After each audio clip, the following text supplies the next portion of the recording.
Pain itself carries no meaning. It is neither a punishment nor a blessing. It simply is. What gives it shape is the meaning you attach to it, the story you tell yourself about why it exists and what it says about you. Two men can walk through the same fire. One emerges bitter, blaming the world, while the other walks out stronger, with eyes clearer than before. The difference is never in the fire, it is in the mind that interprets it. To live is to encounter pain, no man escapes it. But to suffer endlessly is a choice, a result of clinging to what the pain was never meant to hold. Pain arrives to draw your attention, to show you where growth is waiting, yet most of the time the first reaction is resistance. We ask, why me, why now, why this? In that resistance, the pain grows heavier, sharper, more unbearable. The moment you stop fighting it and begin to observe it, something shifts. You start to see that every wound carries within it a lesson, and every disappointment carries a direction. This does not mean you must enjoy it or welcome it blindly, but to face it with open eyes is to take back your power. Strength is not built in the absence of pain. Strength is built because pain demanded that you become more than you were. Think of the moments when you were forced to stand alone, when comfort left you, when plans collapsed. These are the very moments that shaped your backbone. Without them, your words would remain soft, your convictions would remain untested. A life without pain might feel safe, but it would never be deep. It would never demand the courage that turns a man from fragile to unshakable. The mind often wants to label pain as the enemy, but what if you saw it as a teacher instead? A teacher that arrives uninvited, stays longer than you wish, and leaves you with a gift only after you have endured its presence fully. The scars it leaves are not there to remind you of how much you have lost. They are reminders of what you chose to rise from. That is why two men can live the same event, and one will carry it as a wound, while the other carries it as a source of power. There will be times when the weight feels too much, when every step feels like walking against the wind. But remember, the meaning you give to this moment will decide what it becomes. If you call it your breaking, it will break you. If you call it your turning point, it will transform you. Silence is a rare companion in a world that constantly demands your attention. Everywhere you turn, there is noise, voices, opinions, demands, expectations, endless streams of information. And yet, in the quiet spaces where the world does not intrude, that is where the truth begins to rise. A man who does not make time for silence is a man who lives only on the surface of himself. He moves, he reacts, he speaks, but he does not see clearly. The mind without silence becomes like muddy water. It carries movement, but it does not carry depth. There is a reason why moments of silence feel uncomfortable to many. In that stillness, the noise of the mind becomes more apparent. All the worries, the judgments, the fears that you push away during the day start to appear. But that discomfort is not a sign that silence is wrong. It is a sign that you are finally beginning to hear what has been there all along. And if you can stay with it, if you can sit long enough without rushing to escape, that noise slowly settles. Like mud sinking to the bottom of the water, clarity begins to return. A disciplined man does not fill every gap with sound. He does not fear quiet rooms or empty mornings. He understands that silence is not emptiness. It is space. Space to observe his thoughts, to see which ones are his and which ones are borrowed from the world. Space to hear the quiet voice beneath the shouting mind, the one that often knows the next step long before logic does. Without silence, you are always reacting, always chasing the next distraction, always running from the mirror that stillness holds in front of you. Silence is not only found in meditation or remote places. It is found in how you walk, how you breathe, how you pause before you respond. It is the choice to listen more than you speak, to see before you judge, to breathe before you decide. It builds a kind of strength that noise can never give, because noise inflates you, but silence roots you. And when you are rooted, the noise of the world can shake the branches, but it cannot pull the tree from its ground. This kind of silence does not make you weak or passive. It makes you precise. It allows your actions to come from awareness, not from impulse. It turns your words into tools, not weapons thrown without aim. And it gives you the rare gift of being able to step away from the constant rush, even for a moment, to see the path clearly before you walk it. In a life filled with movement, that clarity becomes one of the greatest forms of power. Life will never promise you calm skies. Storms will come, sometimes when you least expect them, and sometimes one after another, until you begin to wonder if the sun will ever rise again. But the storm itself is not the thing that destroys a man. It is how he responds to it. There are those who collapse the moment the winds turn, blaming the world, blaming others, blaming their fate. And there are those who, even as the storm howls, keep their steps steady. They may bend, but they do not break. The difference lies not in what life handed them, but in the choice they made in the space between what happened and how they acted. Events are neutral until you give them meaning.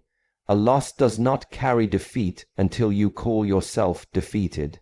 A betrayal does not chain your future unless you chain yourself to the memory of it. A setback is only permanent when you stop moving.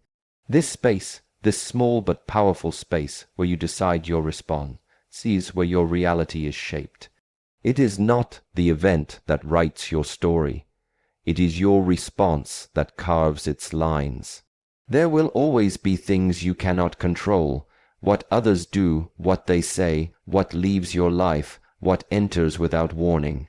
But there is something no storm can touch, your ability to decide what it will mean. This is not a gift you receive.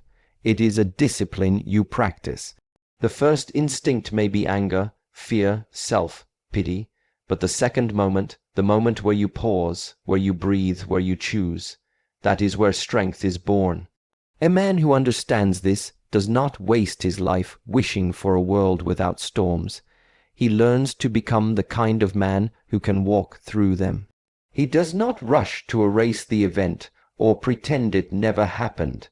He builds himself so that no event defines him more than his own decision does. This is how resilience is formed, not in the avoidance of hardship, but in the mastery of your own response. Even in the smallest moments, this choice exists. Someone speaks to you with disrespect. Will you let their words write your worth? A plan fails. Will you let the failure decide your future, or will you rewrite it? Over time, each of these choices builds a direction, and that direction becomes a life. You may not control the weather, but you can decide how you walk in the rain. The world does not hand you peace. It gives you opportunities to choose it. And the more you choose with awareness, the more you realize that reality is not waiting to be discovered. It is waiting to be created. Discipline is the invisible hand that directs your thoughts, and with it, your entire life. Without discipline, the mind becomes like an open field where every seed, no matter how poisonous, is allowed to grow.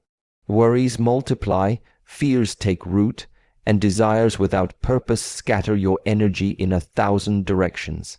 But when a man decides to discipline his mind, he no longer allows every passing thought to dictate how he feels or how he acts. He becomes selective, deliberate, and sharp. This is not about suppressing what comes to you, but about guiding what stays. Just as you would not drink every drop of water that touches your lips, you should not give every thought a home in your heart. Many believe discipline is a heavy burden, but in truth it is freedom. A disciplined mind is not a mind without emotion. It is a mind that does not drown in them. It knows when to be still, when to speak, when to act. The undisciplined mind is reactive.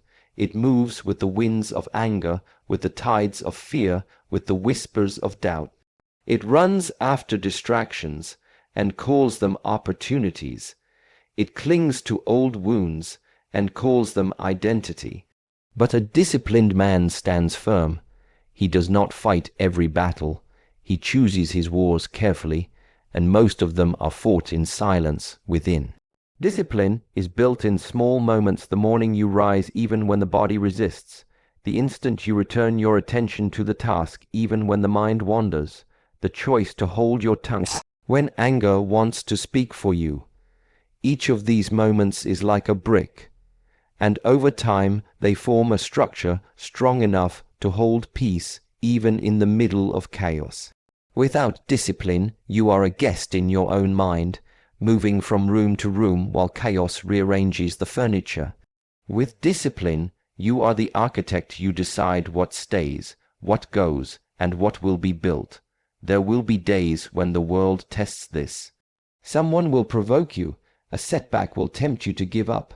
A moment of silence will feel unbearable, and the urge to escape into noise will be strong. But discipline reminds you that what you feed grows. Feed your distractions, and they become your master. Feed your clarity, your patience, your purpose, and they will shape your life quietly but powerfully. When discipline becomes your companion, your mind is no longer a storm to survive. It becomes the clear sky through which you navigate the storms outside. And that is the first real taste of inner strength, when you are no longer led by everything that moves within you, but you choose what moves you. Your mind is the architect of your world. Everything you see, everything you experience, is first created within you. A man who waits for the world to change before he finds peace will always remain a prisoner of circumstance.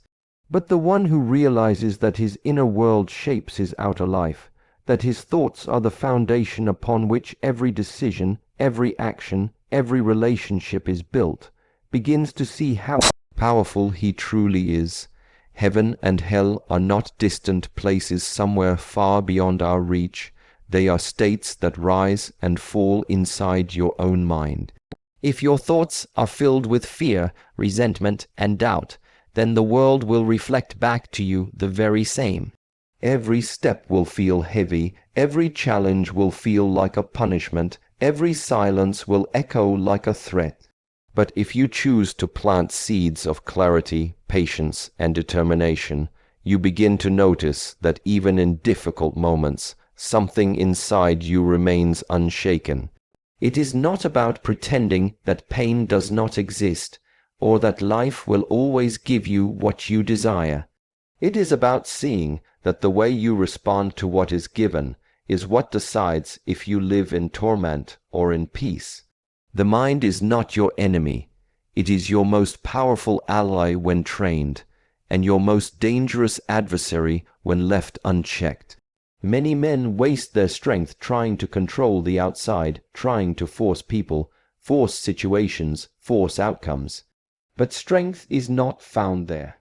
Strength is in building the discipline to watch your thoughts, to recognize when they begin to spiral, to stop feeding the ones that poison your spirit and nurture the ones that give you direction.